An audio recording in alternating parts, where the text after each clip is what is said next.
There are moments in life that without a doubt, will change you forever. They burn into your memory, etching themselves so deeply into your soul that no amount of time can erase them. For me, that moment happened on a crisp autumn evening, in the dim glow of our living room lamp, with the faint hum of the television filling the silence between us. I had just come home from work, exhausted but relieved to be in the comfort of my own home.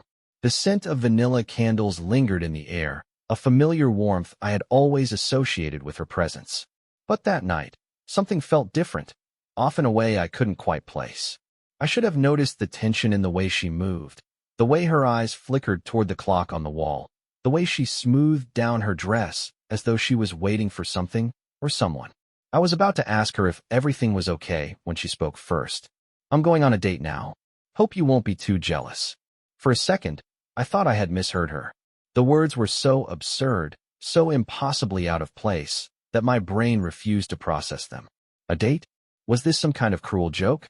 I let out a short, breathless laugh. "What?" She was adjusting an earring in the mirror, not even bothering to look at me. "I said I'm going on a date," she repeated, her voice as casual as if she were announcing she was heading to the grocery store. "I hope you won't be too jealous." The world around me seemed to tilt. I stared at her, searching for some sign that she was joking, that this was some twisted test to see how I'd react. But there was no hesitation in her voice, no guilt in her posture. She meant it. I felt a sharp, twisting pain in my chest, like someone had just driven a knife through me and left it there. My mind scrambled for an explanation, some kind of reasoning that would make sense of this madness. "You're serious?" My voice came out quieter than I intended, laced with disbelief. She finally turned to face me, her expression unreadable. "Yes, I am." I blinked, trying to grasp the reality of what was happening. Just this morning, we had breakfast together. Just last night, we fell asleep in the same bed. We weren't fighting. We weren't on the brink of divorce. Or at least, I didn't think we were. And now, here she was, standing in front of me, dressed to impress for another man, telling me, with zero hesitation, that she was walking out the door to meet him. Something inside me cracked. "Are you cheating on me?" The words felt foreign in my mouth, like they didn't belong in our marriage. She rolled her eyes, exhaling sharply. "I wouldn't call it cheating." I let out a bitter laugh, though there was no humor in it. "Oh, what would you call it then?"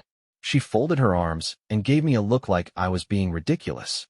"I just think it's time we stop pretending this marriage is working. We both know we're not happy. We both." My entire body went numb. Maybe she wasn't happy, but I was. I thought we were going through a rough patch like every couple does. I thought we had time to fix things. I thought we had love left to save. But she had already moved on. And she didn't even have the decency to end things before chasing after someone else. I swallowed hard, trying to keep my voice steady. "Who is he?" She smirked. Actually smirked. Does it matter? It shouldn't have. But it did. I clenched my jaw, feeling a mixture of rage, heartbreak, and betrayal clawing at my insides. "It matters to me." She sighed, as if I was exhausting her, and grabbed her purse from the table. "Look, I don't want to argue. I just wanted to be honest with you." Honest? Honest? This wasn't honesty. This was cruelty wrapped in indifference. I took a deep breath, forcing myself to stay calm. "If you wanted to be honest, you would have told me before you started seeing someone else." She didn't respond. For the first time, I truly saw her. Not the woman I had loved for years, not the woman I had built a life with, but a stranger. Someone who had made the decision to hurt me long before she ever spoke those words out loud. And that realization shattered me more than anything. She walked toward the door, reaching for the handle. "I'll be back later." I didn't move. I didn't say a word. I just watched as my wife, the woman I had given my heart to, walked out of our home to meet another man. And in that moment, something inside me shifted. I didn't know what I was going to do next, but I knew one thing for certain. She would never see it coming. The moment the door clicked shut behind her, an eerie silence filled the house. It wasn't the usual comforting quiet of an evening spent together, but a hollow, suffocating emptiness. My wife, no, Corinne, because the word wife no longer fit, had just walked out of our home, dressed to seduce, heading into the night for another man. I stood there, frozen, as if moving would somehow confirm that this was real, that this wasn't some twisted nightmare I'd wake up from. The air felt thick, my chest tight, my mind screaming at me to do something. But what was there to do? I should have yelled, begged, demanded answers, anything but just stand there. But the truth was, I didn't have the energy to fight for someone who had already chosen to leave. Instead, I did something I never thought I'd do. I sat down, right there, in the middle of the living room, surrounded by the ghost of our life together. The framed wedding photos on the wall, the blanket she always wrapped herself in while watching movies, the scent of her perfume still lingering in the air. It was all here, unchanged, while everything inside me felt like it had been ripped apart. I ran a hand through my hair, exhaling shakily. I just think it's time we stop pretending this marriage is working. Had I really been pretending? I thought back to the past few months, no, years. The missed kisses in the morning, the way she barely looked up from her phone when I came home, the nights we spent on opposite sides of the bed. How many times had I convinced myself that it was just a phase? That she was stressed, distracted, distant, but still mine? I was a fool. She hadn't been mine for a long time. I got up, pacing the room like a caged animal. I needed something to ground me, something to stop the whirlwind in my head. My eyes landed on the kitchen counter, where I had left my phone. Maybe I shouldn't. Maybe it would only make things worse. But I needed to know. I picked it up and pulled up her messages. I knew her passcode. She had never bothered to change it. My fingers hesitated over the screen, but then, with a deep breath, I unlocked it. And just like that, any remaining illusion I had was shattered. The texts were all there, staring me in the face. Messages to him. Elliot. A name I didn't recognize. A name that now made my blood boil. I can't wait to see you tonight. I wish I was in your arms right now. He doesn't suspect a thing. My grip tightened around the phone as I scrolled through months of messages, months of them. I had been so blind. While I had been coming home every night, thinking I had a partner, she had been slipping away, piece by piece, right under my nose. And the worst part? She knew I didn't suspect anything. She had mocked me in her messages, called me too good and too trusting, said she could get away with anything. I felt something inside me snap. She thought she had one, that she could walk all over me, humiliate me, replace me, and I'd just take it. That's when the anger set in. No more sadness. No more confusion. Just pure, cold clarity. I wasn't going to yell. I wasn't going to beg. But I was going to make sure she felt the weight of what she had done. I grabbed my laptop, my fingers moving faster than my brain as I pulled up my accounts, banking, savings, everything. I had been smart about my finances, keeping my personal savings separate from our joint accounts. She thought she had me trapped, but she had no idea how much control I still had. Step 1. I locked her out of every shared financial account. Step 2. I went through every charge on our credit card. Restaurant bills, hotel rooms, lingerie she never wore for me. I canceled the card entirely. If she thought she could use my money to fund her little affair, she had another thing coming. Step 3. I made sure she would never see this house again. My name was the only one on the lease. She hadn't wanted to be bothered with the responsibility when we moved in. A mistake she was about to regret. I pulled up my email and typed out a simple, effective message to our landlord. Effective immediately, I am requesting to remove Corinne Daniels from the lease. She will no longer be residing at this address. Please confirm any next steps required to process this change. I didn't hit send yet. Not yet. Because there was still one thing left to do. Something that would ensure she never forgot this night.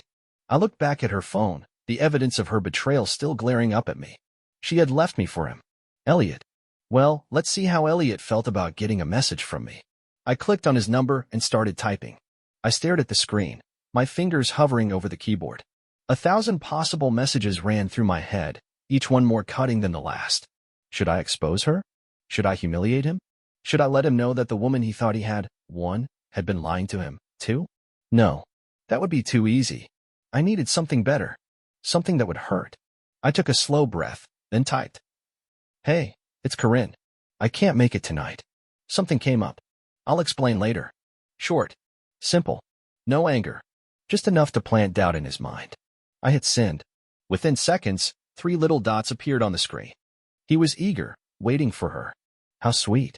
Elliot. Everything okay, babe? We were looking forward to tonight. Thought you wanted to finally tell him. My stomach twisted at that. Finally tell him. So she had been planning to leave me. She just hadn't mustered the courage, or maybe she was still weighing her options, keeping me around as a backup in case things with Elliot didn't work out. I clenched my jaw. If she wanted to play games, I'd play too. Me, as Corinne, I know. but I need to talk to you in person. Alone. The dots appeared again. Elliot? Alone?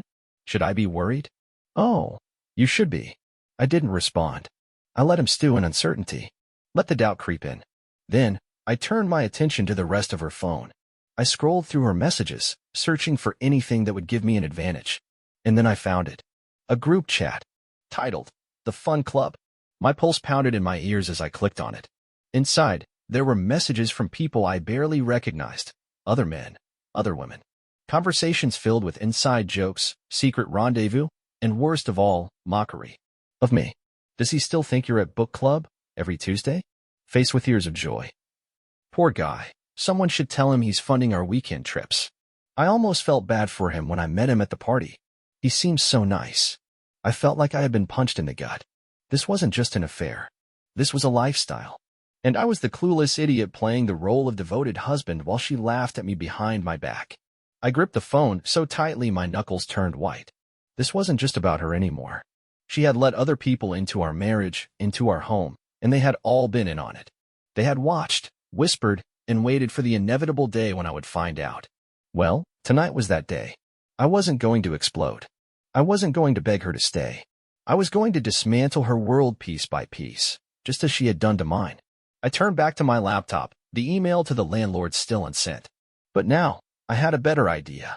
If she wanted to act like I didn't exist, then I'd make that fantasy a reality. I began transferring everything important out of our home security system, camera access, door codes, all of it. By the time she came back, her keys wouldn't work. Then, I went to our shared social media accounts. I had never been big on posting, but she loved to keep up appearances, loved to show off her perfect life. I scheduled a post for midnight. To friends and family, just wanted to officially announce that Corinne has decided to move on literally. Wishing her and Elliot the best in their new chapter together. Hope their book club is worth it. I attached screenshots of everything. The messages. The reservations she had made using my credit card. The group chat's sick jokes at my expense. I wasn't going to suffer in silence. She wanted to humiliate me? Fine. But I'd make sure she learned a valuable lesson before she walked through that door again. I closed my laptop, leaned back in my chair, and waited. Because Corinne had no idea that tonight, she wasn't just walking into our home. She was walking into the reckoning she deserved. The house felt different now. It was no longer a place of warmth, no longer a home. It was a battlefield. The air was thick with a quiet tension, and I was the only soldier left standing. I stared at my phone, my hands steady despite the storm raging inside me. The post was scheduled. The locks were changed. The shared accounts? Disabled. Corinne thought she had the upper hand, but she had no idea that by the time she came back, everything she knew, everything she had taken for granted, would be gone. I leaned back in my chair, my heart still racing, waiting for the first ripple of chaos to hit. And then it did. A ding from her phone. Then another. And another. I smirked. Right on time. I picked up her phone and glanced at the screen. The group chat, the very same people who had mocked me, who had laughed at my obliviousness, was in full-blown panic mode. What the hell is this? Corinne, is this a joke? Did someone hack your account? OMG, Elliot, check your messages. This is bad. I could almost hear their voices, the frantic scrambling as they tried to make sense of what had just happened. Then, another message popped up, this time from Elliot. Corinne, call me now. I chuckled, shaking my head. Oh, buddy, you're in for a long night. My mind raced through what was about to unfold. She was still out there, oblivious, probably sipping wine at some fancy restaurant with him, thinking she had everything under control. But in reality, her entire world was crumbling around her. I had two choices. I could sit back and let the fallout happen. Watch as the messages poured in, as her friends turned on her, as Elliot realized he had been dragged into something far messier than he'd signed up for. Or, I could make sure she felt it. I grabbed my keys. If she wanted to play games, then fine. But I was done being the fool. The confrontation. It wasn't hard to find them. I knew Corinne's favorite spots. She was a creature of habit, always choosing the places where she could be seen, where people would whisper about her, envy her.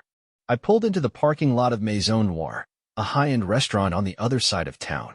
The kind of place that had a month-long wait list, unless you had the right connections or were willing to slip a few $100s to the maitre d'. Through the large glass windows, I spotted her instantly. There she was, sitting across from a man I now recognized as Elliot, a glass of red wine in her hand, smiling as if nothing was wrong, as if her life wasn't falling apart. I could feel my pulse in my ears, but I stayed calm. This wasn't about causing a scene. I had no interest in screaming at her in public or making a fool of myself. No, this was about something much more powerful, making her realize. I stepped inside, moving past the host without a word. A few heads turned as I walked through the dimly lit restaurant, but I ignored them. I was focused on only one thing: her. As I approached, I saw the moment her eyes met mine. Her smile froze. Her entire body tensed. Elliot noticed the shift immediately, turning his head to follow her gaze. His expression went from confusion to full-on panic. He knew. I reached their table and, without a word, pulled out the chair next to her, sitting down. Silence. The entire restaurant seemed to hold its breath. She opened her mouth to speak, but I held up a hand, cutting her off before she could even try to spin a lie. I turned to Elliot first. "Hope you're enjoying your evening," I said, my voice calm, almost polite. "Did she tell you that she still lives with me? That just a few hours ago, she was standing in our home, acting like nothing was wrong?" Elliot's face drained of color. He looked at Corinne, waiting for her to deny it. But she didn't. I turned back to her. "I have to say, I admire your confidence. Walking out on me like that, thinking I'd just sit at home and wait.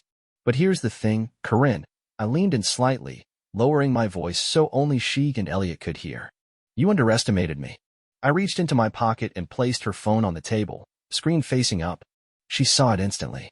Saw the unread messages. The missed calls. The sheer chaos that was waiting for her the moment she picked it up. Her hand trembled as she grabbed it, unlocking the screen. I watched as her eyes darted over the flood of notifications, her friends panicking, Elliot's name popping up over and over again. I leaned back, taking in the moment. And then I said the words that sealed her fate. "I hope you weren't planning on going home tonight." Her head snapped up. "What?" I smiled, but there was no warmth behind it. "You don't live there anymore," I said simply. "Your things will be packed up tomorrow. The locks are changed. Your name? Taken off the lease." She sucked in a breath, pure panic flashing across her face. "You can't do that." I tilted my head. "Actually, I can." And I did. I turned to Elliot. "Hope you have a spare room. She's gonna need a place to stay." Elliot looked like he wanted to be anywhere but here. His leg bounced under the table, his hands clenching into fists. "This isn't my problem," he muttered. I raised an eyebrow. "Oh?" "Because from where I'm sitting, it looks exactly like your problem." Corinne turned to him, her voice shaking. "Elliot, No," he cut her off, shaking his head. No. I didn't sign up for this." She reached for his hand, but he yanked it away. And that's when I saw it. The moment she realized she had lost everything. Her home, her security, the affair partner she had thrown it all away for. I stood up, adjusting my jacket. "Anyway, I just wanted to stop by and say hello. Enjoy your meal." I turned and walked away, leaving them sitting there, Corinne staring at her phone, Elliot rubbing his temples like he was trying to process what had just happened. As I stepped outside, I inhaled the crisp night air, feeling lighter than I had in years. She thought she could break me. She thought I'd fall apart. But she was wrong. This wasn't the end of my story. It was just the beginning of hers. The night air was sharp against my skin, but I barely felt it. For the first time in what felt like forever, I breathed freely. No weight on my chest. No lingering doubt. No more wondering if I was crazy for feeling like something was off. The truth had been ugly, humiliating, and gut-wrenching, but at least it was real. And in a way, that made it easier to accept than the lies I had been living under for months, maybe even years. As I walked toward my car, I felt my phone vibrate in my pocket. I knew who it was before even looking. Corinne. I ignored it. A second later, another vibration. Then another. Then a voicemail. I sat in my car, gripping the wheel, staring out at the glowing lights of the restaurant behind me. I had expected this. The moment of realization. The second it dawned on her that her fantasy world had collapsed in on itself. That Elliot wasn't her knight in shining armor. That she had nowhere left to go. And now, just like clockwork, she wanted to talk. I took a deep breath, then played the voicemail. Her voice was frantic, the complete opposite of the smug, detached woman who had stood in our home just hours ago, telling me she was going on a date. I don't know what you think you're doing, but this is crazy. You can't just kick me out. You don't get to decide that. A bitter laugh escaped me. I don't get to decide that. I had spent years thinking we were a partnership, that we made decisions together. Turns out, she had been making them on her own for a long time. And now, so was I? Just call me back, okay? We need to talk. This is getting out of hand. The voicemail ended, but before I could even put my phone down, another call came through. Corinne again. This time, I answered. I didn't say anything. I just let the silence stretch between us. She was the first to break. Are you serious with this, Warren? Her voice was sharp, a mix of panic and frustration. You're acting like a child. A slow exhale left my lips. No, Corinne. I'm acting like a man who finally sees the truth. She scoffed. So what? You embarrass me in public, you make some stupid post, and you think that wins? You think you're some kind of hero? I chuckled. This was never about winning, Corinne. It was about ending. Silence. Then, in a much quieter voice, she said, You can't just throw me out. I didn't throw you out, I said evenly. You walked out. You made your choice. More silence. This time longer. Then, barely above a whisper. I didn't think you'd actually do it. I clenched my jaw. There it is. That was the difference between us. I never thought she'd betray me. She never thought I'd stand up for myself. You should have, I said, my voice calm but firm. I could hear the shaky breath she let out, the unspoken fear creeping into her tone. Where am I supposed to go? I ran a hand through my hair, sighing. Not my problem. Warren. Good luck, Corinne. I hung up. Then I turned my phone off entirely. She could scream. She could cry. She could beg. It didn't matter. I had nothing left to say to her. The next morning, the sun peeked through the blinds, casting long streaks of golden light across the living room floor. For the first time in a long time, I woke up without that familiar pit in my stomach. No checking the time, wondering if she was really out with friends or sneaking off with Elliot. No glancing at my phone, expecting some half-hearted excuse for why she was coming home late. Just peace. Pure, quiet peace. I got out of bed, stretched, and walked toward the kitchen, my mind already drifting toward coffee. That's when I heard it. A knock at the door.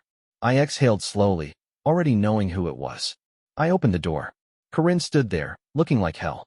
Her eyes were puffy, her makeup smudged, her usually perfectly styled hair tangled from what I could only assume was a very long night.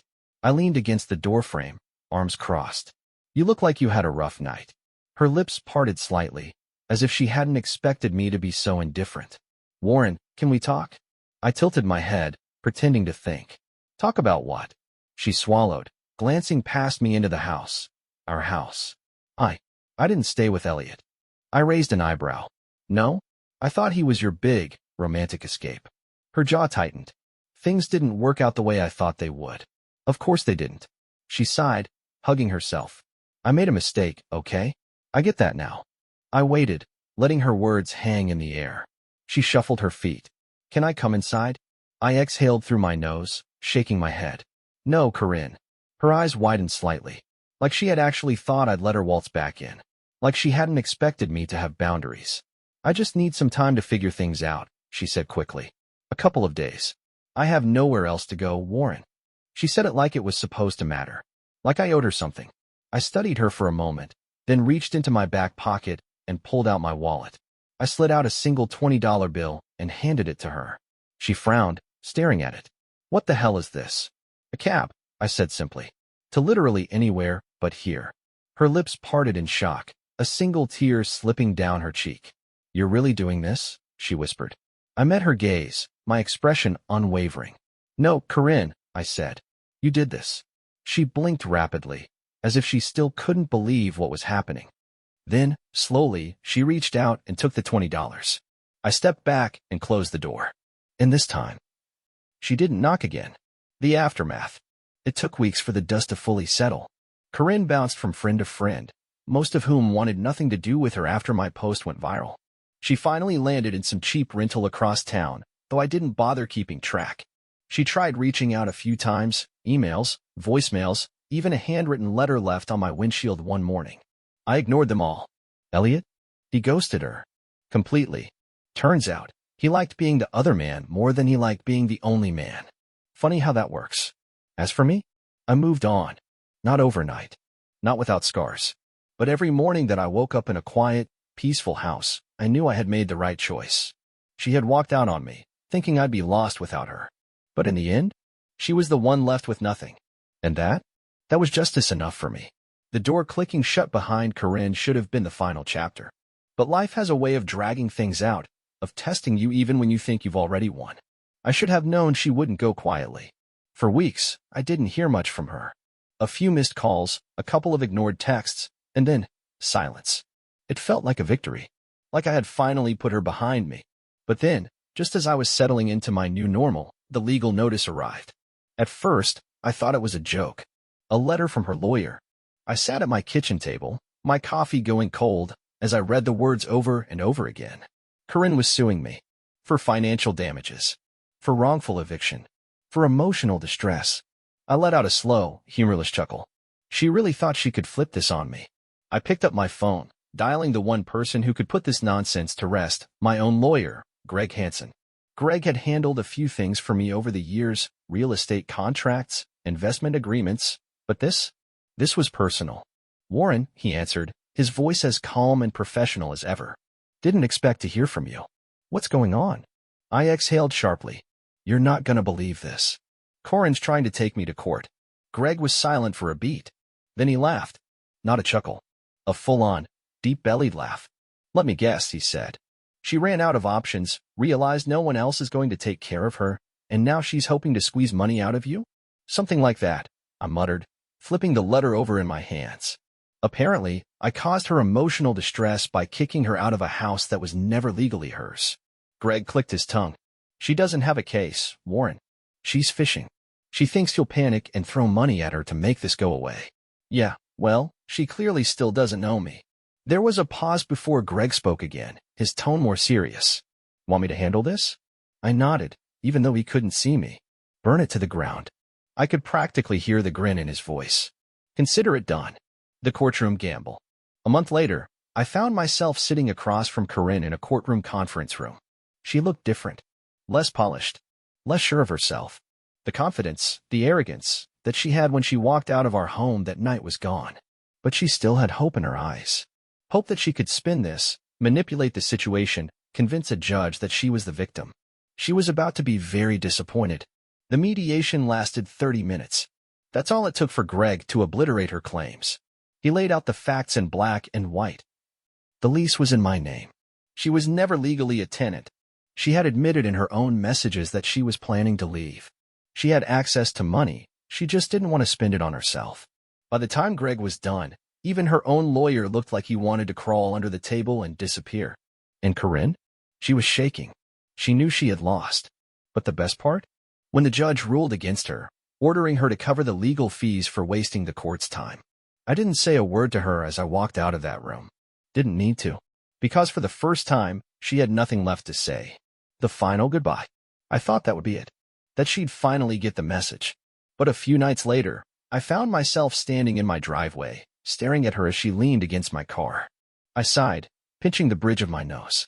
Corinne. She looked up at me, eyes red-rimmed, shoulders slumped. Can we just talk? I crossed my arms. About what? She swallowed hard. I messed up. I let out a dry laugh. You think? She flinched, but pushed on. I don't know what I was thinking. I thought I needed something different. But I was wrong. I thought Elliot, she cut herself off, shaking her head. He was nothing. I lost everything because of him. Because of my own stupidity. I didn't respond. Just waited. She took a deep breath. I miss you, Warren. I miss us. I finally spoke. You don't miss me, Corinne. She looked up, confused. I took a step closer, my voice low but steady. You miss security. You miss the safety net I gave you. The comfort. The stability. Her lips parted, but she didn't deny it. Because she knew I was right. She didn't miss me. She missed the man who took care of her. The man who cleaned up her messes. The man who made her life easy. But that man was gone. I reached into my pocket and pulled out my keys. I'm leaving now, I said. When I get back, I don't want to see you here. Her eyes welled with tears. Warren. I held up a hand. No more talking, I said. No more second chances. No more you. I turned, walked to my car, and didn't look back. And this time, she didn't follow. Moving forward. The months that followed were quiet. Peaceful. Corinne tried reaching out a few more times. Texts, emails, even a letter. I ignored them all. Because I had finally learned the most valuable lesson of all. Closure isn't something you get from someone else. It's something you give yourself. And I had given myself enough. One day, while cleaning out my closet, I found an old photo of us. One of those perfect, smiling pictures taken back when I thought she was the love of my life. For a second, I felt nothing. Then, without hesitation, I tossed it into the trash. Because I was free, and nothing had ever felt better.